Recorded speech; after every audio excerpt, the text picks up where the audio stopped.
Hello friends, स्वागत है आपका आपके अपने चैनल एग्री मंत्रा में changing the way of thinking. आज हम बात करेंगे सितंबर मंथ के थर्ड वीक के इम्पोर्टेंट एग्रीकल्चर करंट अफेयर्स जो आपके एग्ज़ाम के पॉइंट ऑफ व्यू से काफ़ी इम्पोर्टेंट रहने वाले हैं। इसीलिए वीडियो को एंड तक ज़रूर देखें। और फ्रेंड्स, अगर आप इस सेशन का पीडीएफ डाउनलोड करना चाहते हैं तो हमारे टेलीग्राम चैनल से आप इस सेशन का पीडीएफ डाउनलोड कर सकते हैं। लिंक आपको डिस्क्रिप्शन बॉक्स में दे दी है। सबसे पहले बात करेंगे इंडियाज़ फर्स्ट फॉरेस्ट यूनिवर्सिटी इन तेलंगाना। तो यहाँ पर बात हो रही है कि तेलंगाना में भारत की पहली फॉरेस्ट यूनिवर्सिटी स्थापित की गई है, जो कि बहुत इम्पोर्टेंट है। नेशनल और इंटरनेशनल लेवल की ये न्यूज़ है। जानेंगे और कौन कौन सी कंट्री हैं जहाँ पर फॉरेस्ट यूनिवर्सिटी बनी हुई है। और आपको बता दें कि जो भारत की यूनिवर्सिटी है वो तीसरे नंबर की है अगर हम कंट्रीज़ में बात करें। और भारत में पहली ऐसी यूनिवर्सिटी है जो फॉरेस्ट यूनिवर्सिटी है, तेलंगाना में ये ओपन हुई है। डिटेल में अगर हम बात करेंगे तो ये जो यूनिवर्सिटी है वो भारत की पहली फॉरेस्ट यूनिवर्सिटी है। ठीक है, इसको हम UOF बोल सकते हैं, फॉरेस्ट यूनिवर्सिटी एक्ट 2022 के अकॉर्डिंग इसको अप्रूव किया गया है तेलंगाना असेंबली में। और यहाँ पर अगर हम बात करेंगे the university of forestry UOF will be the first of its kind of India. तो इंडिया में ऐसी टाइप की यूनिवर्सिटी है जो फॉरेस्ट यूनिवर्सिटी है। इससे पहले कोई भी फॉरेस्ट यूनिवर्सिटी भारत में नहीं थी। और आपको बता दें ग्लोबली अगर हम बात करेंगे तो ये तीसरी यूनिवर्सिटी है भारत में। पहली रशिया और दूसरी चाइना में है, तीसरी ये है भारत में। तो टोटल सभी पूरे वर्ल्ड की अगर हम बात करेंगे तो 3 अलग अलग कंट्रीज़ में ये यूनिवर्सिटियाँ हैं जो केवल और केवल इन्हीं ही देशों में हैं, रशिया, चाइना और इंडिया में। ठीक है, आगे बात करेंगे the Telangana government had decided to expand the forestry college and research institute in Hyderabad. और तेलंगाना गवर्नमेंट ने ये डिसाइड किया कि वो जो फॉरेस्ट्री कॉलेज और रिसर्च इंस्टीट्यूट है FCRI है उसको हैदराबाद में एक्सपेंड करेगी। और आपको बता दें कि जो FCRI will be turn into a full fledge university की तरह इसको यहाँ पर टर्न किया जाएगा। तो यहाँ से क्वेश्चन ये बन सकता है कि भारत की पहली फॉरेस्ट यूनिवर्सिटी कौन सी है। तो ये आपकी है तेलंगाना में यूनिवर्सिटी, फॉरेस्ट्री यूनिवर्सिटी तेलंगाना। ठीक है, ये आपको याद रखना है, काफ़ी इंपॉर्टेंट ये न्यूज़ है क्योंकि यहाँ से क्वेश्चन बन सकता है।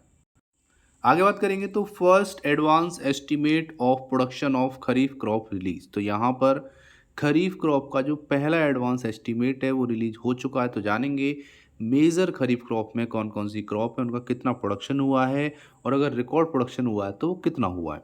सबसे पहले बात करेंगे फूड ग्रेन क्रॉप की। तो टोटल जो है फूड ग्रेन में 149.92 मिलियन टन प्रोडक्शन हुआ है, जो कि रिकॉर्ड प्रोडक्शन तो नहीं है क्योंकि इस बार जो प्रोडक्शन है वो कम रहा है खरीफ क्रॉप की अगर हम बात करेंगे। आगे बात करेंगे राइस की। तो राइस में 104.99 मिलियन टन, न्यूट्री और कोर सीरियल का है 36.56 मिलियन टन। मेज़ का यहाँ पर रिकॉर्ड प्रोडक्शन हुआ है पिछले साल से अगर कंपेयर करेंगे, या हम ये बोल सकते हैं अभी तक इतना प्रोडक्शन नहीं हुआ है किसी भी ईयर में। 23.10 मिलियन टन जो कि रिकॉर्ड प्रोडक्शन देखने को मिला है। पल्सेस की बात करेंगे तो 8.37 मिलियन टन यहाँ पर रहा है। और तूर की बात करेंगे तो 3.89 मिलियन टन यहाँ पर प्रोडक्शन रहा है। ऑयल सीड की अगर हम बात करेंगे तो 23.57 मिलियन टन प्रोडक्शन है। ग्राउंडनट की बात करेंगे तो उसमें 8.37 मिलियन टन प्रोडक्शन रहा है। सोयाबीन की बात करेंगे 12.89 मिलियन टन। कॉटन में बात कर लेते हैं 34.19 मिलियन बेल्स। और एक बेल जो होती है वो होती है 170 kg की। यहाँ से भी क्वेश्चन आ जाता है, ये भी आपको याद रखना है। जूट मेस्टा से भी क्वेश्चन बनता है, इसका प्रोडक्शन है 10.09 मिलियन बेल्स। और वन बेल जो होती है वो होती है 180 kg की। और शुगर केन का यहाँ पर रिकॉर्ड प्रोडक्शन हुआ है, अभी तक इतना प्रोडक्शन किसी भी ईयर में नहीं हुआ है, 465.05 मिलियन टन। तो कहीं ना कहीं इसमें 2 रिकॉर्ड प्रोडक्शन हुए हैं, मेज का, शुगर केन का, बाकी रिकॉर्ड प्रोडक्शन नहीं हुआ है। बाकी ये जो है वो फर्स्ट एडवांस एस्टीमेट है, अभी और एडवांस एस्टीमेट आते रहेंगे, इसमें थोड़ा सा चेंजेस होते रहेंगे, लेकिन काफ़ी चीज़ें यहाँ पर सॉलिड रहने वाली हैं। तो काफ़ी इंपॉर्टेंट ये करंट अफेयर रहने वाला है कि इसमें फर्स्ट एडवांस एस्टीमेट सारा दिया हुआ है मेजर खरीफ क्रॉप्स का। आगे बात करेंगे तो कृतज्ञ 3.0 ए नेशनल लेवल हैकाथॉन। तो यहाँ पर कृतज्ञ 3.0 ए नेशनल लेवल हैकाथॉन लॉन्च हुई है। बहुत इंपॉर्टेंट है इसके बारे में जानना, क्योंकि यहाँ पर बात करेंगे तो जो Indian Council of Agriculture Research है, जिसको ICAR बोलते हैं, वो National Agricultural Higher Education Project and Crop Science Division के साथ एक हैकाथॉन ऑर्गेनाइज किया है, जो कि है 3.0 कृतज्ञ, ठीक है, जो रहेगा promoting speed breeding for crop improvement. इसका जो थीम लाइन है, टाइटल है, वो क्या है? Speed breeding for crop improvement. ये काफ़ी इंपॉर्टेंट है, यहाँ पे भी लिखा हुआ है, काफ़ी इंपॉर्टेंट है, करंट अफेयर है। आगे बात करेंगे तो taking forward the vision of prime minister Shri Narendra Modi through national education policy 2020, this programme will provide an opportunity to student and faculties, entrepreneur, innovator and other showcase innovative approach and technology solution to promote innovation for crop improvement. तो जो भी लोग जुड़े हुए हैं agriculture field से, चाहे वो स्टूडेंट हो, फैकल्टी हो, इंटरप्रेन्योर हो, इनोवेशन हो, इनोवेटर हो या टेक्नोलॉजिस्ट हों, और वो अगर लगे हुए हैं क्रॉप इम्प्रूवमेंट के फील्ड में, तो उनके लिए काफ़ी हेल्प करने वाला है। ये बात यहाँ पे कही है। फ्रेंड्स, अगर आपकी वीडियो पसंद आ रहा है, हेल्पफुल लग रहा है, तो वीडियो को अभी लाइक करो और ज़्यादा से ज़्यादा इस वीडियो को शेयर करो। आज की वीडियो का टारगेट है केवल और केवल 300 लाइक्स का। अगर वीडियो पसंद आए तो वीडियो को लाइक करना और ज़्यादा से ज़्यादा इस वीडियो को शेयर करना। आगे बात करेंगे तो saffron from Kashmir GI tag on sites both domestic and abroad. तो यहाँ पर बात हो रही है कि जो सेफ्रन है कश्मीर का, जिसको GI टैग से नवाजा गया है, वो domestic as well as international marketplace में एक अच्छी जगह बना चुका है। कश्मीर का सेफ्रन, जिसको GI लेबलिंग मिल चुकी है, GI टैग से नवाजा जा चुका है। तो काफ़ी ज़्यादा यहाँ पर जो फार्मर्स हैं union territory of Jammu and Kashmir की, उनको यहाँ पर काफ़ी फ़ायदा हुआ है, उनकी डिमांड इंक्रीज़ हुई है और जो प्राइस हैं वो भी कहीं ना कहीं बढ़े हैं, अगर हम पिछले सालों से कंपेयर करें जब इसको GI टैग नहीं मिला था तब से।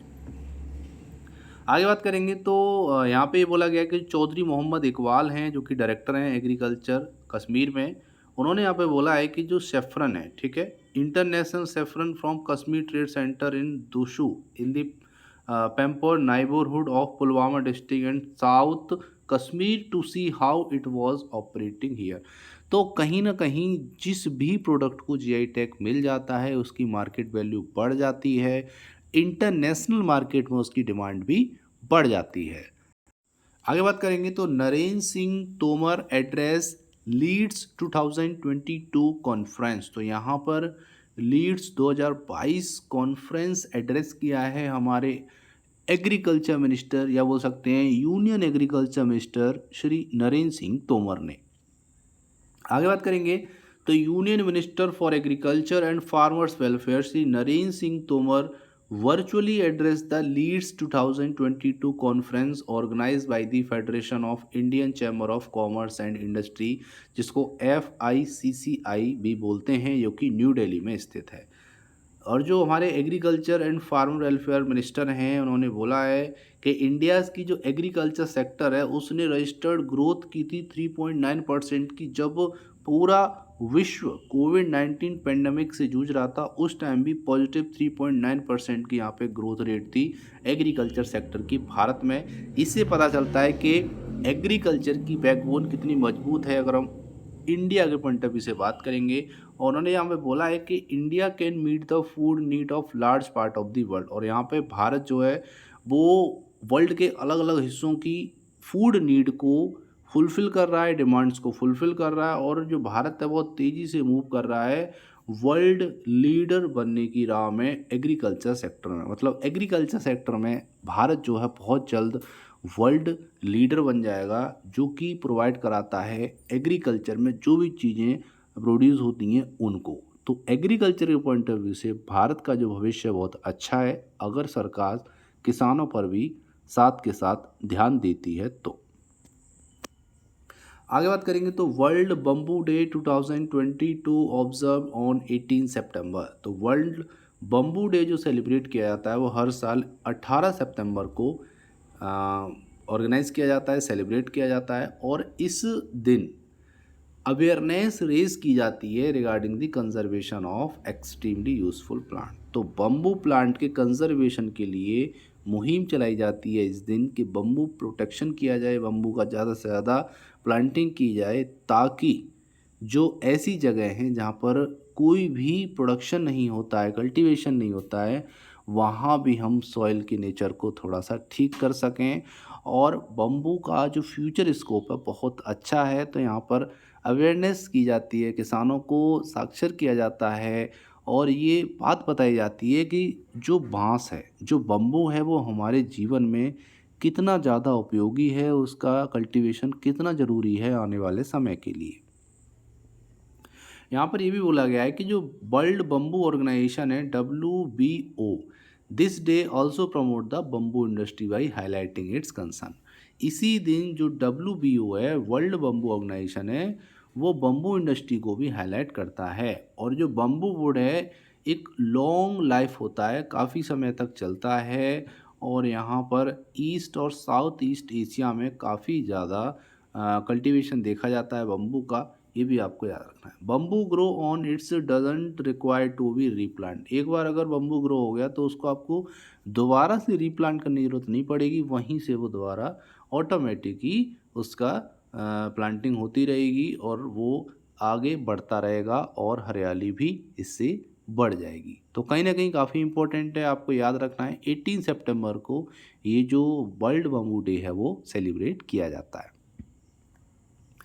आगे बात करेंगे तो India to host 9th session of governing body of ITPGRFA। Detail में अगर हम बात करेंगे तो इंडिया होस्ट करेगा 9वां session governing body of the ITPGRFA, international treaty on plant genetic resources for food and agriculture इसको बोलते हैं, जो कि 19 से 24 सितंबर तक चला था। तो यहाँ पर हम इसको ये बोल सकते हैं कि ये जो सेशन है, ठीक है, ये होस्ट हो चुका है, तो यहाँ पे इसको हम कट कर सकते हैं।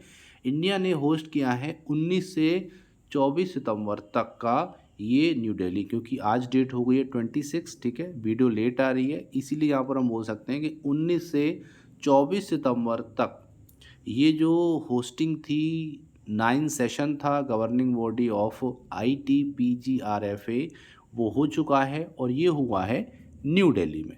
आगे अगर हम बात करेंगे the ministry of agriculture and farmers welfare organise a pre event briefing curtain raiser related to the hosting of 9 session of the governing body of briefing the media.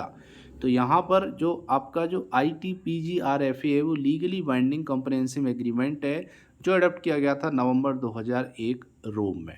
तो यहाँ पर 9वां सेशन है। यहाँ से क्वेश्चन ये आएगा कि किस कंट्री ने 9वां सेशन होस्ट किया है governing body of the ITPGRFA, तो हो जाएगा इंडिया। और कब से कब तक किया है, तो 19 से लेकर 24 सितंबर 2022 तक किया गया है। ये 2 क्वेश्चन केवल यहाँ से बनेंगे, वो आपको पता होना चाहिए। अब बात करेंगे एक और important current affair, need to work on adequate availability of fodder for animals. तो हमारे जो यूनियन एग्रीकल्चर मिनिस्टर हैं उन्होंने ये बोला है कि हमको ज़रूरत है काम करने की कि हमारे जो एनिमल्स हैं उनके लिए फॉडर की एडुकेट अवेलेबिलिटी हो, मतलब जो जानवर हैं उनके लिए जो खाने का चारा है वो पर्याप्त मात्रा में रहे, उसके लिए हमको काम करने की ज़रूरत है, मेहनत करने की ज़रूरत है। तो उन्होंने यहाँ पे बोला है कि special session on feed food और वेस्ट। तो यहाँ पर एक स्पेशल सेशन हुआ था जिसका थीम था फीड फूड और वेस्ट, जो हुआ है under the chairmanship of union agriculture minister and farmer welfare minister Shri Narendra Singh Tomar on Wednesday. तो ये वेडनेसडे को हुआ है और on the 3rd day of international dairy federation world dairy summit in greater Noida. तो जो international dairy federation world dairy summit था greater Noida के तीसरे दिन ये बात रखी गई है, काफ़ी इंपॉर्टेंट है। Shri Tomar Drew the attention of the delegate from across India and abroad toward challenge the agriculture and dairy sector and spoke about working together on common issue. तो यहाँ पे जितने भी डेलीगेट्स हैं अक्रॉस द इंडिया या फिर abroad, ठीक है, देश से या फिर विदेश से, उनको अटेंशन किया उन्होंने ये बताने की कोशिश की है कि एग्रीकल्चर और डेयरी सेक्टर में जितने भी चैलेंजेस आ रहे हैं, हम उन चैलेंजेस के लिए हम दोनों को, मतलब देशी और विदेशी, मतलब इंडिया का एग्रीकल्चर डिपार्टमेंट और अदर कंट्री के एग्रीकल्चर डिपार्टमेंट को साथ चलने की ज़रूरत है, क्योंकि ये कॉमन इशू हैं जो हर जगह हर कंट्री में आपको मिल जाएंगे क्या होता है कि जब 2 देश या 4 देश आपस में मिलके चीज़ों को सॉल्व करते हैं, तो वो अपने देश की प्रॉब्लम सॉल्व करते हैं as well as other country की प्रॉब्लम भी सॉल्व होती है। आगे उन्होंने बोला है कि he said that the prime minister Shri Narendra Modi has focus on small thing to solve the challenges. तो हमारे जो प्राइम मिनिस्टर हैं इंडिया के मिस्टर नरेंद्र मोदी जी, उन्होंने कहा है कि वो फोकस करते हैं स्मॉल थिंग्स पे ताकि चैलेंजेस जो हैं वो सॉल्व हो जाएं और as a result of which there has been comprehensive awareness. तो कहीं ना कहीं ये इम्पोर्टेंट है कि हमको काम करने की ज़रूरत है कि एनिमल्स के लिए चारे की कमी ना रहे, इसलिए हमको आगे इस फील्ड में भी सोचना चाहिए। अब बात करेंगे आज के स्पेशल क्वेश्चन की, लेकिन उससे पहले बात करेंगे पिछले वीडियो में पूछे गए क्वेश्चन के आंसर के बारे में। तो क्वेश्चन था which two union ministries have sign MOU for the promotion of one herb one standard. तो आंसर है union health ministry and union AYUSH ministry के बीच में एमओयू साइन हुआ है जो प्रमोट करेंगी वन हर्ब वन स्टैंडर्ड को। अब बात करेंगे एक और इम्पॉर्टेंट क्वेश्चन जो कि आज का स्पेशल क्वेश्चन है, इसका सही आंसर आपको कमेंट बॉक्स में लिख के भेजना है। क्वेश्चन है which state had unanimously withdraw the cattle control bill. तो अभी हाल ही में किस स्टेट ने unanimously cattle control bill withdraw किया है, वापस लिया है? इसका सही आंसर आपको कमेंट बॉक्स में लिख के भेजना है। ऑप्शन है गुजरात, हरियाणा, पंजाब और उत्तराखंड। इसका सही आंसर आपको कमेंट बॉक्स में लिख के भेजना है। उम्मीद करते हैं आपको सेशन पसंद आया होगा, हेल्पफुल लगा होगा। अगर वीडियो पसंद आए तो वीडियो को लाइक करो और ज़्यादा से ज़्यादा इस वीडियो को शेयर करो। आज की वीडियो का टारगेट है केवल और केवल 300 लाइक्स का, तो वीडियो को लाइक करो और ज़्यादा से ज़्यादा इस वीडियो को शेयर करो। और इस सेशन का पीडीएफ आपको हमारे टेलीग्राम चैनल पर मिल जाएगा, जिसकी लिंक आपको डिस्क्रिप्शन बॉक्स में दे दी है। तो मिलते हैं एक और इम्पोर्टेंट नेक्स्ट वीक के एग्रीकल्चर करंट अफेयर सेशन के साथ। तब तक के लिए जय हिंद, जय भारत।